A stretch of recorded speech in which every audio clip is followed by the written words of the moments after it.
పచ్చళ్ళు తెలుగు వాడు అనగానే ఊరగాయలు డైలీ ఆరోగ్య పచ్చళ్ళు ఉంటాయి కదా, వాటిని ఎలా చూడాలి? డెఫినెట్గా మీరు చాలా మంచి విషయం చెప్పారు. ఇది ఏంటంటే గ్లైసిమిక్ ఇండెక్స్ అని ఒకటి ఉంటుంది.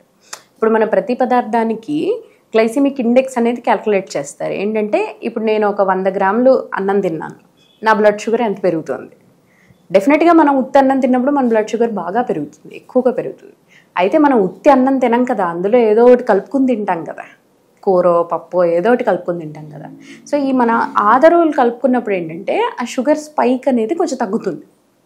సో ఇప్పుడు మన దీంట్లో సిద్ధాంతం ఏంటి, కొంచెం మనం అన్నం తగ్గించుకొని బాగా కూర ఎక్కువగా పప్పు ఎక్కువగా పెట్టుకుని తినగలిగితే మనం అన్నం తిన్నా కూడా మనకి షుగర్ రైస్ అంత ఎక్కువగా ఉండదు.